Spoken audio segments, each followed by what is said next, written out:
Hello everyone, my name is Adhd. I am a lecturer. I am also an educational neuroscientist. So today I have a very fascinating topic for us, and the topic the title of my talk or of this video is simply dyslexia, ADHD and what theoretical solutions. I have about two or three solutions to really reveal to my listeners. But please do not forget, presently my team and I at Edubrainix Africa Consulting Limited, we are currently training teachers all over the continent. And I'm going to really implore you, if you're a teacher, if you're a parent, if you're a student, if you're somebody who is aspiring to become a teacher or a lecturer, please, you need that course. It will get to a stage in this country that before an individual can run either a school or become an educator, that individual needs to have some training in what? In educational neuroscience. This is what is currently obtainable in America, in UK, that there are some bodies that are championing the fact that every individual who wants to be connected to the education sector needs to know about the brain, about what is called neuroscience, or specifically educational neuroscience. So before I go deeply into to this topic, I really want to really stress, it is important for me to stress this fact. I've been telling people, I've been informing teachers, I've been informing partners, I've been informing school owners that the first principle, the first law of learning, the first law of learning is attention. That as soon as a teacher or as a lecturer enters the educational environment setting, as soon as a teacher enters a classroom or a lecture room, that the first thing that he or she should try to make sure that that thing is available is attention. That there's a connection between attention, the brain and memory. Without attention, there is no learning. That is the first rule that individuals are going to really learn. As soon as they register for our masterclass in educational neuroscience. And then the next thing has to do with what is dyslexia. Simply dyslexia is a combination of two words. This means abnormality or impairment or problem, and dyslexia has to do with the ability to read and write. So dyslexia is a neurological disorder that affects an individual's ability to read, to write, to comprehend language, etc. So the next thing is, according to studies, that about 10% of the population of every country is dyslexic, and that a student or an individual who suffers from dyslexia has a great challenge, especially with regard to the socioeconomic maybe prosperity or success of that individual, because the world today is a knowledge-driven economy, and it is a left brain oriented economy, that people who will lead, who will succeed, are individuals who have this left brain capability, the ability to read, to write, to make calculations, and etc. So being dyslexic renders you impotent. It incapacitates you if you are somebody with a dyslexic brain. So please, and that is one of the reasons why my colleague and I have been passionate about this mission, trying to spread the knowledge of educational neurosciences to every nook and cranny of our society, of our continent, and by extension of the world itself. Then the symptoms, there are various symptoms. In our book, the first book that Dr. Okeme Usman and I co-authored, on educational neuroscience, we talked about the various factors that contribute to dyslexia. But this is just a video. I just want to give my viewers inklings, little ideas of what this impairment, or what the subject matter dyslexia really means. A child who cannot spell, a child who finds it very difficult to comprehend a very simple passage, a child who feels so nervous, so uncomfortable reading any text. These are signs. A child who cannot spell two-letter words, who finds it very difficult to say A for apple, B for boy, etc. These are little signs of dyslexia. Then let's quickly go to the causes. Okay, basically we have the developmental dyslexia and we have the acquired dyslexia. But in my previous video, I've really talked about the 6 types of dyslexia, and I'm going to really advise you to check on the other video too. Then the first solution. Okay, let me stand up and explain.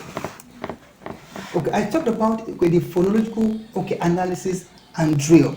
Okay, this is one of the first solutions that an educator or a neuroeducator needs to really put into practice when he or she comes across a child who is dyslexic. One thing is to help the student to understand that, okay, here, this is a Fanta. Okay, the phonological dyslexia or auditory dyslexia has to do with the fact that students actually find it, or pupils find it very difficult to pronounce words. Okay, they find it very difficult to say, like, how can you say this F-A-N, it is fan here, then T, this is Fanta, but here, if this one is a Fanta, this one F-A-N should be here, not here. Now is now phantom. So they find it very difficult to understand, okay, the sounds of written of letters. Okay, that is what the phonological or auditory dyslexia that I've actually talked about in one of my videos. I'm going to really advise you to check that video out. Then look at this one, khaki. This is khaki. Sorry. Okay. I'm coming. Okay, so this one is khaki. Why this one is chaos? You said KHA is khaki, then CHAOS becomes chaos. Okay, so matching alphabets to sounds is one of those the difficulties that the dyslexic brains or the dyslexic learners have. So all you need to do, the first and foremost, you need to do what? You need to teach that child what I call the phonological analysis and drill. Let the child understand that at times the way words are spelled are quite different from the way they are pronounced. So you have to do what I call the PAD, okay, the phonological analysis and drill. If you pay attention to this and you lay the foundation of phonemic awareness before those learners, you discover that, or students who are dyslexic, gradually they will begin to really understand how words are, the connection between the way the words, the letters are expressed and the sounds that go with them.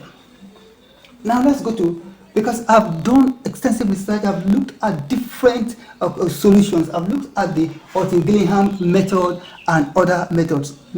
So it is based on my teaching experience, my lecturing experience, and other methods like this. Orton-Gillingham is one of the leading methods used to resolve dyslexia that I've written, that Dr. Okeme Usman and I co-authored our first book on educational neuroscience, and all these ideas are also being shared with participants in our ongoing masterclass in educational neuroscience. I'm going to really implore you to register for that course too.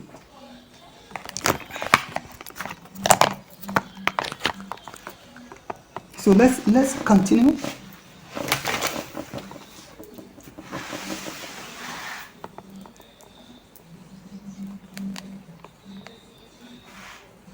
Okay, so then the second solution is what I call the A to Z model. A child who is suffering from dyslexia, all you need to do is to do what? To start from the very from the foundation.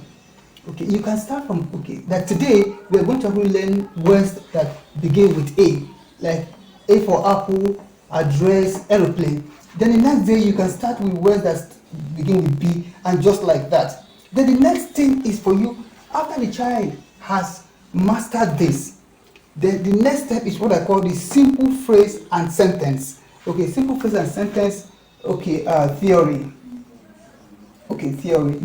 Okay, this one has to do with forming simple phrases. I've done it, I've written it, I've shared testimonies, okay, in my in our book, and I discovered that this thing really works. Then the next thing is, okay, a car. This is just a phrase. Okay, 2 apples. Okay, can you say it?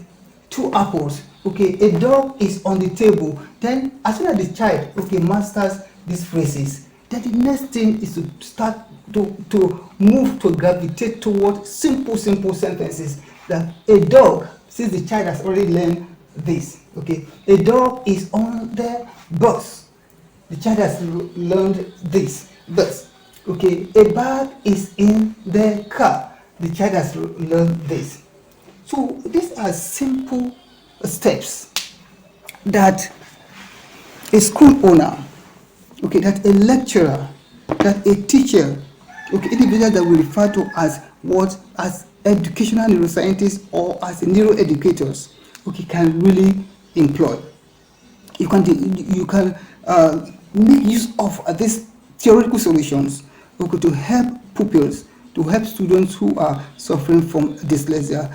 In our masterclass in Educational Neuroscience, okay, we have about 23 topics, and one of the topics that we dealt with in depth has to do with dyslexia. Please do not forget to register for this course.